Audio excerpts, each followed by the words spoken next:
Hello student, I am Ajay Singh from Chhattisgarh agriculture college और Eklavya IAS academy के इस सेशन में आपका फिर से स्वागत है। ये आपका नया टॉपिक नहीं है, ये आपका पिछला जो टॉपिक है उसका कंटिन्यूएशन है। जो अपन मैन्योर एंड फर्टिलाइज़र करवा रहे थे उसका एक लास्ट पोर्शन है कि जो फर्टिलाइज़र का जो एप्लीकेशन है वो अपन किस तरह से फील्ड में कर सकते हैं। मतलब उर्वरक का जो उपयोग करते हैं उसका जो मेथड है वो क्या क्या है। तो इसमें बेसिकली आपका 4 टाइप का मेथड होता है, लेकिन इम्पॉर्टेंट आपके 2 टाइप के होते हैं जो कि अपने जो एरिया में देखे जाते हैं।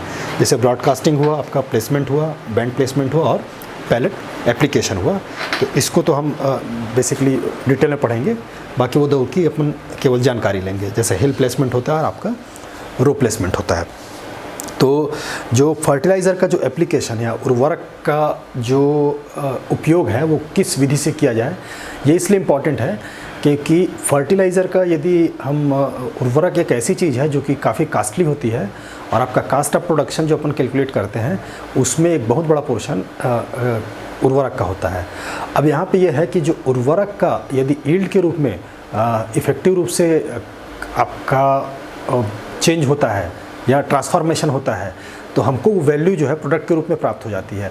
लेकिन यदि हम सही तरीके से फर्टिलाइज़र का उपयोग ना करें तो वो जो कास्ट होता है वो हमारा अननेसेसरीली लागत को और इंक्रीज़ करता है और प्रोडक्ट के रूप में चेंज नहीं होता। मतलब हमें उस केस में नुकसान आपका ज़्यादा होता है। और फर्टिलाइज़र का क्या है, फर्टिलाइज़र जैसे कुछ मोबाइल जो फर्टिलाइज़र होते हैं वो आपके क्या है, जब आप उसको फील्ड में यूज़ करते हैं तो वो आपके नीचे की ओर चले जाते हैं, उसमें लीचिंग पाया जाता है, लीचिंग का गुण पाया जाता है जिसको हम निक्षालन कहते हैं। तो निक्षालन की वजह से जो है वो रूट जोन के बाहर हो जाता है। अब जब रूट जोन के बाहर हो जाएगा तो उस केस में वो हमारे किसी भी उपयोग के लिए नहीं रहता और इनफैक्ट वो एनवायरनमेंट के लिए भी आपका नुकसानदायक होता है। मतलब किसी भी तरीके से हमको उससे कोई भी फ़ायदा नहीं होता है। तो इसीलिए ये ज़रूरी हो जाता है कि हम उसका जुडिशियस जो है उसको यूज़ करें और उस यूज़ करके हम उसका अधिक से अधिक फ़ायदा लेने की कोशिश करें।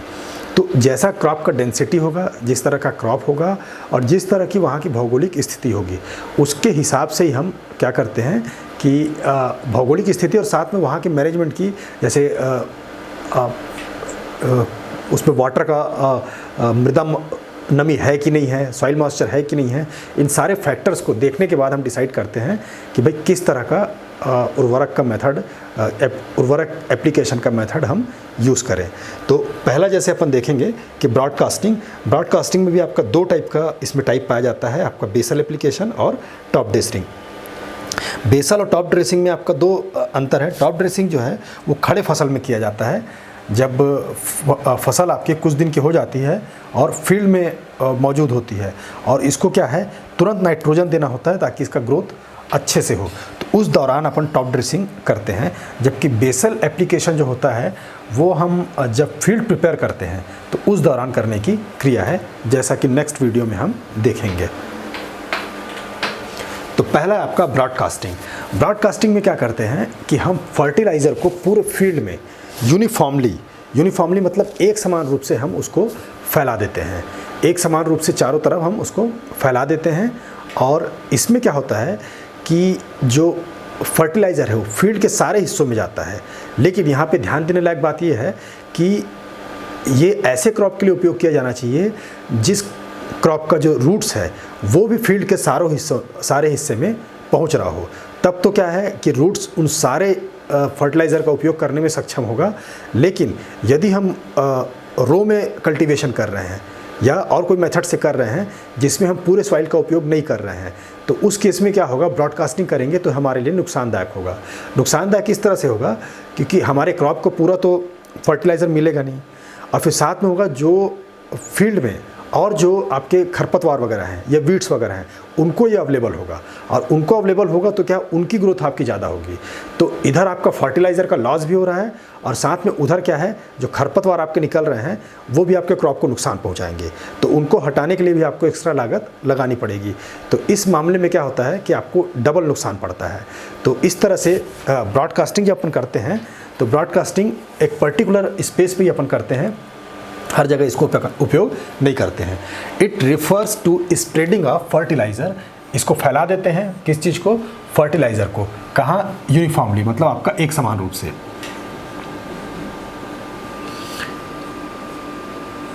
एक समान रूप से आपका ऑल ओवर द फील्ड, पूरे फील्ड में हम इसको आपका फैला देते हैं। अब ये किस चीज़ के लिए सूटेबल है? Suitable for crop with dense stand. Dense stand मतलब जिनका जो है रूट का सिस्टम जो है वो आपका फील्ड में क्या हो, बहुत ज़्यादा फैला हो, मतलब पूरे फील्ड में उसका रूट सिस्टम आपका फैला हो। जैसे अपन ग्राम लेते हैं, तो ग्राम हमने लिया और उसको हमने रो में, कतार में हमने बुआई किया है। तो जब हम कतार में जैसे बुआई कर रहे हैं, उसका पंक्ति में, जैसे पंक्ति कतार में जब बुआई कर रहे हैं, तो उस दौरान क्या है कि बीच का स्पेस आपका छोटा होता है और उसका जो रूट है वो नीचे की तरफ जाता है, मतलब पूरे फील्ड में फैला हुआ नहीं होता। अब जब पूरे फील्ड में फैला हुआ नहीं है, है ना, तो उस केस में जो फर्टिलाइज़र का उपयोग जो है वो सही नहीं होगा। तो ऐसे क्रॉप के लिए, मतलब इस प्रकार के क्रॉप के लिए आपका जो ब्रॉडकास्टिंग मेथड है वो आपका सही नहीं होगा, पर्टिकुलर इस सिचुएशन के लिए। तो suitable for crop with dense stand, मतलब जो कि चारों तरफ आपका जिसकी डेंसिटी जो है प्लांट की आपकी पूरे फील्ड में अच्छी हो, ज़्यादा हो। The plant root permeate the whole volume of soil. जो प्लांट रूट्स हैं वो आपके पूरे वॉल्यूम में, मतलब पूरे आपके आयतन में, सॉइल के पूरे आयतन में जाने चाहिए, आपका पूरे आयतन को वो कवर करना चाहिए। तो ऐसे मामले में क्या होता है कि ब्रॉडकास्टिंग का उपयोग करना लाभदायक होता है। ऐसे मामले में आप जितना भी आप फर्टिलाइज़र का उपयोग करते हैं वो पूरा का पूरा जो है वो ज़्यादातर, मतलब पूरा का पूरा तो नहीं कहना चाहिए, लेकिन ज़्यादातर हिस्सा, मतलब ज़्यादा इफ़ेक्टिवनेस के साथ वो पूरे फील्ड में प्लांट के द्वारा उपयोग किया जाता है। तो large doses of fertilisers are applied and insoluble phosphatic fertiliser. हाँ, इसमें ये भी ध्यान रखिएगा कि जो कुछ फॉस्फेटिक फर्टिलाइज़र वगैरह होते हैं जिनका हम ब्रॉडकास्टिंग में यूज़ करते हैं, जैसे रॉक फॉस्फेट हो गया, उसका भी अपन ब्रॉडकास्टिंग में उपयोग करते हैं। तो whole volume of the soil, large doses of fertilisers are applied and insoluble phosphatic fertiliser such as rock phosphate are used. जो फॉस्फेटिक फर्टिलाइज़र में आपका जो रॉक फॉस्फेट है, फॉस्फेटिक फर्टिलाइज़र मतलब आपका ऐसे फर्टिलाइज़र जो कि फास्फोरस की पूर्ति करते हैं।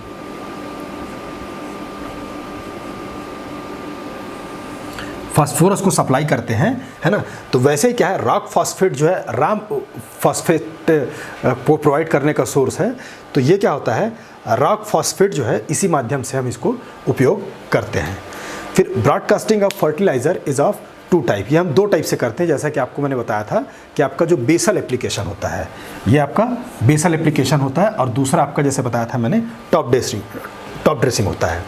तो ब्रॉडकास्टिंग एट सोइंग और प्लांटिंग, जैसा कि मैंने बताया कि जब हम छिड़काव पद्धति का जब उपयोग करते हैं सोइंग के टाइम या प्लांटिंग के टाइम, तो हम उसको क्या कहते हैं, आपका बेसल एप्लीकेशन ऑफ फर्टिलाइज़र।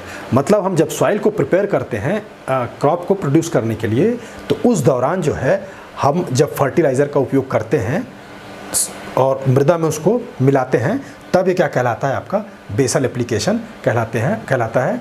और इसको क्या है, अपन छिड़क के ही इसका उपयोग हम करते हैं। The main objective of broadcasting the fertiliser, the main objective of broadcasting the fertiliser at sowing time are to uniformly distribute the fertilizer over the entire field and to mix it with the soil। मतलब इसको हम चारों तरफ एक समान रूप से हम क्या करें कि फर्टिलाइज़र को हम उसमें सॉइल में डालें और उसको अपन मिक्स कर दें, ताकि जो हम क्रॉप, जो सब्सिक्वेंट जो क्रॉप आपका उसमें लगने वाला है, उस क्रॉप में क्या हो कि आपका क्रॉप जब निकले तो उस समय उसको उर्वरक का जो पूर्ति है वो आसानी से हो सके। फिर आपका दूसरा मेथड है इसी में ब्रॉडकास्टिंग में आपका टॉप ड्रेसिंग। तो it is the broadcasting of fertiliser particularly nitrogenous fertiliser. हाँ, इसमें जो टॉप ड्रेसिंग जो किया जाता है वो नाइट्रोजन का, जो नाइट्रोजनस जो फर्टिलाइज़र होते हैं उनका बहुतायत में उपयोग किया जाता है। उसका कारण ये है कि जब हम टॉप ड्रेसिंग करते हैं तो टॉप ड्रेसिंग से आपका नाइट्रोजन जो है, नाइट्रोजन जाके आपका जो ग्रोथ है या वेजिटेटिव ग्रोथ जो है उसको बहुत ज़्यादा इन्हेंस करता है और प्रोफ्यूज जो है वेजिटेटिव ग्रोथ जो है उसको मिलता है। मतलब आपका जो क्रॉप है प्रोफ्यूजली जो है वो आपका बढ़ेगा। तो उस चीज़ के लिए अपन क्या करते हैं कि खड़ी फसल में अपन सीधा ब्रॉडकास्टिंग करेंगे और ये इस समय क्रॉप लगा होगा।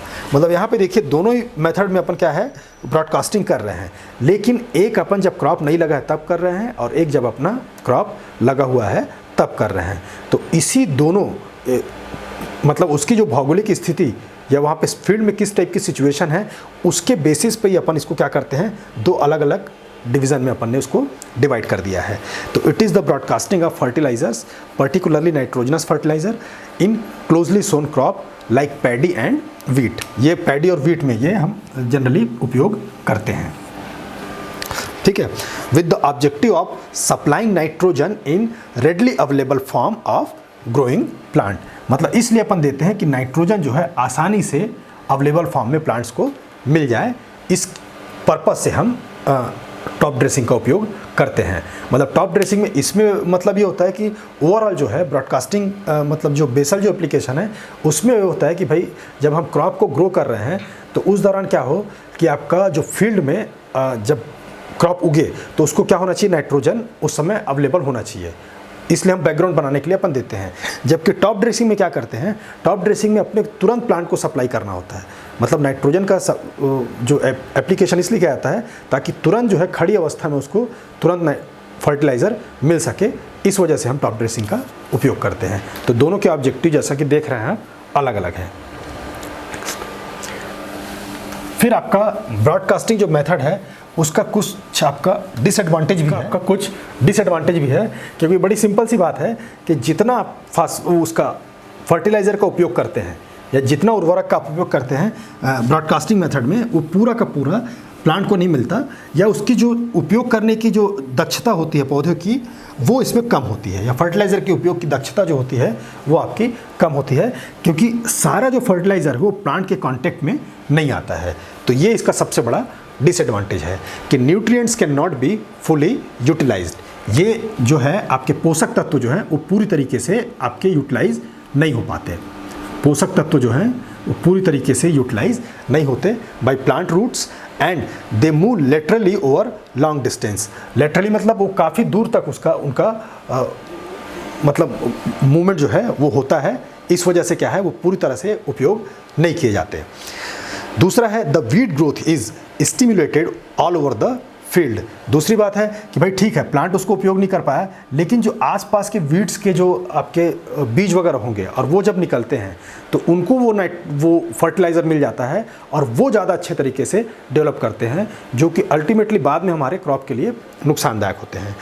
और फिर क्या है कि चूँकि ये जो फर्टिलाइज़र होता है वो बहुत बड़े सॉइल के वॉल्यूम के साथ आपका अटैच होता है, मतलब बहुत बड़े सॉइल के आयतन के साथ वो क्या होता है संपर्क में आता है, जिसकी वजह से आपका इस प्रकार का जो उर्वरक होता है, मतलब उस प्रकार का जो अपन उर्वरक यूज़ कर रहे हैं उसके फिक्स होने की संभावना बहुत ज़्यादा हो जाती है।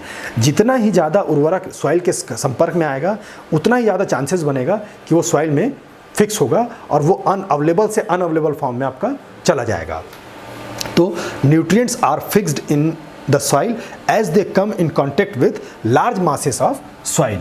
वो लार्ज मासेस ऑफ सॉइल के कॉन्टेक्ट में आते हैं, इस वजह से वो आपके उनका जो उपयोग है वो आपका नहीं हो पाता। तो इस प्रकार का जो है तीन जो डिसएडवांटेजेस हैं वो आपको ध्यान रखना है कि इसका पूरा पोटेंशियल हम उसको यूटिलाइज़ नहीं कर पाते, वीट को इसका फ़ायदा होता है और फिर इसका अनअवेलेबल फॉर्म में जाने की संभावना बहुत ज़्यादा होती है।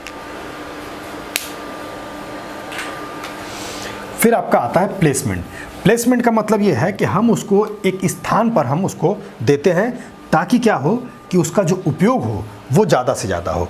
हम इसको इस तरह से फील्ड में अपन नहीं बिखेरते हैं, उसको हम प्लेसमेंट का मतलब एक पर्टिकुलर सिचुएशन में प्लांट के रिस्पेक्ट में या प्लांट के रेफरेंस में हम एक पर्टिकुलर सिचुएशन में उसको प्रोवाइड करते हैं ताकि क्या हो कि उसका अधिक से अधिक यूटिलाइजेशन हो सके। तो it refers to the placement of fertiliser in soil at specific place. ये ध्यान रखिएगा, इसमें अपन स्पेसिफिक प्लेस या एक निश्चित जगह पर, यहाँ पे ध्यान रखिएगा कि जो ब्रॉडकास्टिंग है, ब्रॉडकास्टिंग में हम प्लांट के साथ उसका जो प्लांट का रेफरेंस हम लेके फर्टिलाइज़र का एप्लीकेशन नहीं करते, जबकि यहाँ पे हम प्लांट के रेफरेंस में अपन फर्टिलाइज़र का एप्लीकेशन करते हैं। तो इसी वजह से क्या है स्पेसिफिक प्लेस। स्पेसिफिक प्लेस मतलब एक निश्चित जगह पर, और वो स्पेसिफिक प्लेस डिफाइन होगा किसके हिसाब से, क्रॉप के हिसाब से। विद और without reference to the position of the seed. हाँ, मतलब वो आपका जो सीड का पोजीशन है उसके रेफरेंस में आपका हम करते हैं। मतलब विद और विदाउट का रेफरेंस का मतलब ये है कि भाई सीड को हम पर्टिकुलर उस पोजीशन पे ले भी सकते हैं, है ना, कि सीड को अपन ध्यान में रख के अपन फर्टिलाइजर का एप्लीकेशन करें, या विदाउट रेफरेंस मतलब सीड का अपन ध्यान में ना रखें, लेकिन इसके बावजूद भी आपका जो स्पेसिफिक प्लेस जो रहेगा वो आपका यहाँ पे रहेगा ही कि हम पर्टिकुलर प्लेस पे उसको प्रोवाइड करेंगे। दूसरा, placement of fertiliser is normally recommended when the quantity of, हाँ, अब ब्रॉडकास्टिंग में क्या होता है कि ब्रॉडकास्टिंग में आपका फर्टिलाइजर की जो क्वांटिटी है वो आपकी ज़्यादा लगती है, क्योंकि अपन छिड़काव विधि से कर रहे हैं तो हम एक तरह से एक समान रूप से उसको यूनिफॉर्मली हम उसको बिखेर देते हैं, तो उसमें फर्टिलाइज़र की आपकी जो मात्रा है वो ज़्यादा लगेगी। लेकिन ऐसी जगह पे जहाँ पे फर्टिलाइज़र की मात्रा कम है, और कम का मतलब यहाँ पे ये समझिए कि भाई फर्टिलाइज़र क्या होता है कि एक कास्टली चीज़ है। अब यदि ये कास्टली है तो इसका उपयोग भी क्या होना चाहिए, समझदारी से होना चाहिए, ताकि कास्ट ऑफ प्रोडक्शन आपका कम आए। तो जहाँ पे फर्टिलाइज़र का जो क्वांटिटी है वो आपका कम हो, तो ऐसी जगह पे क्या होता है कि प्लेसमेंट वैल्यू को अपन या प्लेसमेंट मेथड को हम क्या करते हैं कि रिकमेंड करते हैं। फिर आपका development of the root system is poor. हाँ, जहाँ पे आपका रूट सिस्टम जो है वो आपका पुअर होता है, जहाँ पे ठीक नहीं है, तो उस केस में क्या है, हम उसको रूट के पास ही क्या है हम प्लेस करते हैं। जहाँ पे रूट का जो फॉर्मेशन आपका जहाँ पे हो रहा है उसी एरिया में क्या करते हैं हम प्लेस करते हैं, ताकि उस जगह पे रूट का फॉर्मेशन आपका अच्छे से हो। फिर आपका soil have a low level of fertility. हाँ, जिस जगह पे पूरे फील्ड में आपकी फर्टिलिटी लेवल कम है या मृदा की उर्वरता कम है, तो ऐसे केस में हम भाई प्लांट को जब लगाएंगे तो वहाँ से सॉइल से इसको सपोर्ट नहीं मिलेगा। तो अब ब्रॉडकास्टिंग भी करेंगे तो जितना हम उर्वरक का उपयोग कर रहे हैं वो पूरा का पूरा फील्ड में फैल जाएगा, तो मृदा उर्वरता वैसे भी कम है, और फिर फर्टिलाइज़र के भी अपन उपयोग कर रहे हैं तो एफिशिएंटली यूज़ नहीं कर रहे हैं, तो उस केस में क्या है क्रॉप को वो सपोर्ट आपका फर्टिलाइज़र का नहीं मिलेगा। तो ऐसी जगह पे क्या करते हैं अपन उसको प्लेसमेंट वैल्यू से डालते हैं, मतलब क्रॉप के पास ही अपन उसको यूज़ करते हैं। या जैसे कि आपको मैं समझाऊं कि जो फ्रूट क्रॉप्स होता है, फ्रूट क्रॉप्स में अपन क्या करते हैं कि थाला वगैरह बना के जब अपन सिंचाई करते हैं और उसी आसपास के एरिया में अपन फर्टिलाइज़र देते हैं, तो वहाँ पे उसको देने का मतलब ये होता है कि प्लांट जो है वो ज़्यादा से ज़्यादा फर्टिलाइज़र का अमाउंट यूज़ कर सके और अपनी ग्रोथ कर सके। तो soil have a low level of fertility and to apply, हाँ, खासकर फॉस्फेटिक जो फर्टिलाइज़र होता है, फॉस्फेटिक और पोटासिक जो फर्टिलाइज़र होता है, नाइट्रोजन की अपन बात नहीं कर रहे हैं, फास्फोरस और पोटास जो है फर्टिलाइज़र, ये हम प्लेसमेंट मेथड से ही हमेशा देते हैं। उसका कारण ये है कि ये जो इनमें जो है एक फिक्स होने की प्रवृत्ति पाई जाती है, फिक्स होने की प्रवृत्ति पाई जाती है। तो एक पर्टिकुलर जगह पे जैसे हमने दे दिया तो वो क्या होगा कि इसका कुछ फॉर्म उसको अवेलेबल होगा और बाकी फॉर्म अनअवेलेबल फॉर्म में चला जाएगा, और धीरे धीरे क्या है प्लांट को सप्लाई होता रहेगा। तो वो हम एक निश्चित जगह पे प्लांट के रेफरेंस में प्रोवाइड करते हैं। तो इसका भी आपका दो मेथड जैसे हम आपको बता रहे हैं, जैसे यहाँ पे आप देख रहे हैं कि प्लाउ सोल प्लेसमेंट। तो इसमें क्या करते हैं कि पूरे फील्ड में अपन प्लाउ चला देंगे। जब हम प्लाउ चलाते हैं या हल चलाते हैं, फिर उसके बाद जो उसके बीच का जो गहरा वाला जो कुंड बनेगा, उस कुंड में क्या करते हैं कि हम फर्टिलाइज़र का एप्लीकेशन कर देते हैं। और ये खासकर उन जगहों पे होता है जहाँ पे मॉइस्चर का ऊपर जो है मॉइस्चर आपकी कम होती है, या मृदा नमी जो है वो आपकी कम होती है। अब जब मृदा नमी आपकी कम है तो हम ये कोशिश करते हैं कि भाई वहाँ के नीचे के सॉइल में फर्टिलाइज़र का एप्लीकेशन हो और वहाँ पे उसको नमी मिले, ताकि वो डिज़ॉल्व स्टेट में आके फिर वो प्लांट के काम आ सके। तो इस तरह का जो होता है आपका प्लेसमेंट, आपका प्लाउ सोल प्लेसमेंट कहलाता है। In this method fertiliser is placed at the bottom of the plough furrow. ये प्लाउ फरो है आपका, this is the plough furrow जो बना हुआ है, उसी के बॉटम में, उसके नीचे में। प्लाउ फरो में देखिए ये मिट्टी आपका ऊपर है, ये मिट्टी आपका नीचे है, तो हम नीचे वाले इसमें हम इसका उपयोग करते हैं। Plough furrow in a continuous band, और लगातार इसको एक हम बैंड में उपयोग करते हैं during the process of ploughing. और ये प्लॉइंग करते समय भी कर सकते हैं, बाद में भी कर सकते हैं, लेकिन इन जनरल क्या होता है कि जैसे जैसे प्लाउ आपका चलता जाता है वैसे पीछे आपका फर्टिलाइज़र इसमें हम अप्लाई करते जाते हैं। Every band is cover as the next furrow is turn. तो इसमें सारे बैंड्स को अपन कवर करते हैं। This method is suitable for area where soil become, हाँ, ये मेथड कहाँ पे ज़्यादा इंपॉर्टेंट है, जहाँ पे आपका सॉइल आपका ड्राई हो गया है, where soil become quite dry up to few centimeter below the soil surface and soil having a heavy clay pan। और जहाँ पे heavy आपका जो clay का जो इस वो है पैन जो बनता है वो यदि heavy है तो वहाँ पे भी क्या करते हैं अपन इसको आपका जुताई करने के बाद ही, मतलब क्ले का जो पैन है उसको तोड़ने के बाद ही अपन इसको उपयोग करते हैं, क्योंकि यदि क्ले पैन आपका हार्ड होगा तो उस केस में क्या है कि फर्टिलाइज़र आपका अंदर नहीं जा पाएगा। तो clay pan just below the plough sole layer, तो ये इसका एक मेथड है। फिर आपका दूसरा मेथड है आपका डीप प्लेसमेंट। तो डीप प्लेसमेंट में क्या होता है कि हम जो क्रॉप है उसके साइड में अपन अंदर जो है गहरी संस्थापना जो विधि होती है, गहरी संस्थापना विधि अपन इसको कहते हैं, तो उस जगह पे अपन क्या कहते हैं, एक गहराई में अपन फर्टिलाइज़र को अप्लाई करते हैं ताकि वो प्लांट को अवेलेबल हो। तो ये दूसरा मेथड इसका डीप प्लेसमेंट है, या ये देखिए जैसे लिखा है FDP टेक्नोलॉजी इसको कहा जाता है, fertiliser deep placement technology. Fertiliser deep placement technology can increase rice yield by about 18%। 18% तक क्या है ये राइस के यील्ड को आप दूसरी मेथड से यूज़ करते हैं और फर्टिलाइज़र का ये एप्लीकेशन करते हैं तो 18% जो है आपका फर्टिलाइज़र यूज़ जो है आपका इफेक्ट का आपको बढ़ा देता है, या एक तरह से ये फर्टिलाइज़र यूज़ का जितना अपन यूज़ करें उसका 1/3 घटा देता है। It is the placement of ammoniacal nitrogenous fertiliser in the reduction zone of soil particularly in paddy field. और खासकर इसका पैडी फील्ड में अपन यूज़ करते हैं कौन से फर्टिलाइज़र में, आपका जिससे अमोनिया के फॉर्म में मिलता है या अमोनियम फॉर्म से जहाँ पे मिलता है। तो आप यहाँ पे देख रहे हैं कि ये राइस का जो क्रॉप है यहाँ पे लगा हुआ है और वहीं अपन इसका उपयोग कर रहे हैं। Where ammoniacal nitrogen remains available to the crop, this method ensure better distribution of fertiliser in the root zone soil and prevents loss of nutrients by run off. अब इसमें सबसे बड़ा फ़ायदा क्या है कि जो चूँकि पैडी के फील्ड में क्या होता है पानी आपका भरा होता है, अब यदि आप फर्टिलाइज़र को ऊपर यूज़ करते हैं तो वो ज़्यादा चांस रहता है कि रन ऑफ के थ्रू क्या है वो बाहर चला जाए। अब बाहर जाने के बाद क्या होगा कि उसका उपयोग नहीं हो पाएगा। तो जब अंदर अपन इसको देते हैं तो उस केस में इसका जो यूटिलाइजेशन है वो आपका प्रभावी ढंग से हो पाता है।